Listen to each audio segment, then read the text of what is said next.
it's Wednesday, and Julie Jeske shows up around here on Wednesdays to tell us how to make our love lives that much better. Hi, Jules. Hey, so, okay, today we're going to be talking about making our relationship a priority. Yes. And I can see a lot of girls going, or women, whoever, going like, why do I have to make it a priority? Right. That seems like a lot of work. Yes, and shouldn't it just happen naturally? Because that's what happens in the movies and the fairy tales. And Legally Blonde. Yes, right. Absolutely. And in the beginning of our relationship, we don't have to make it a priority. It just kind of overtakes our lives in a way. Our brain's releasing chemicals. We're intoxicated by someone. It's all shiny and new and exciting, kind of like the new toys you get for Christmas when you're little, and you get all excited about them, and then as time goes on, they lose a little bit of their luster. And sometimes that happens in our relationships, and it's important to kind of re-infuse it ourselves. Yeah, especially when you're dealing with so many things like kids who are sick, or, you know. And then throw work into the mix, and families, friends, tragedies, you know, anything that's going on in your life, exercise, all the things we try to balance, we have to make room for our relationship too. And some of that must be recognizing why it matters to you to make it a priority, right? Absolutely. If you haven't made it a priority, why not? Okay, so coming up, we're going to be kind of breaking this down and getting very specific. And give you some kind of specific, tangible things you can do to make a difference. Okay, cool. Thanks, Jules.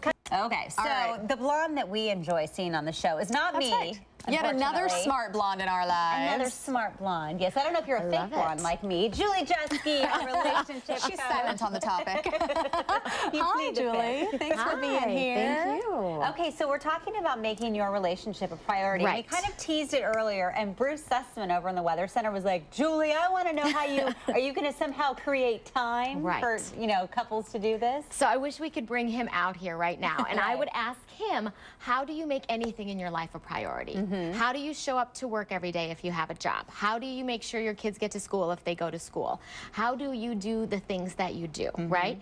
And naturally, people are like, well, I have to.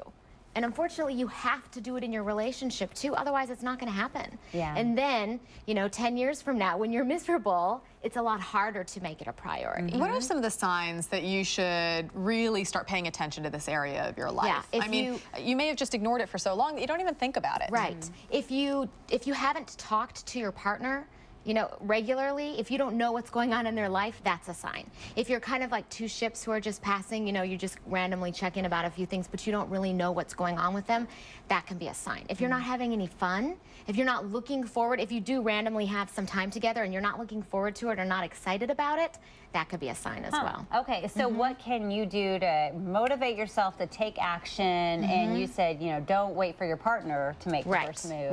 Yeah, don't wait for your partner because they might be waiting for you, you know? And if you're both waiting and you're kind of in this holding pattern, then it's not going to happen. So if you truly want to make it a priority, have a conversation like, I'm ready to do something. So one of the things you can do is schedule some time together. You know, you could do a date night, but the reality is, you may not have time for that. I hear from a lot of people, I don't have time for date night. Well, have a coffee date in the morning. I have gotten up early to meet my husband out for coffee before both of us are going our separate ways. And you do date nights, I know. We do Isn't date that nights. Tonight? It's every time you're here. He's home making steak. Go out. Ooh, date night sounds great. I know. I come over to your date night. And we make it a priority. And if we can't make our date night, then we do, you know, a coffee or a lunch or something. You've got to put it on the calendar, though. Well, and I think there's also another kind of priority making that you can do, which is trying to share your mind and your thoughts as well, because a lot of times you reserve your mental energy for your work or maybe even for your kids. Even your girlfriend sometimes when you're talking about dreams or passion. And you don't share that with. And I remember reading about a woman who said she worked all the time. She and her husband, you know, they got home, they would usually not talk. So she made a point of, at the end of the day, even if she was tired, she'd go and like read the headlines for what was going on in the world and the news. So she got home, they had something to talk about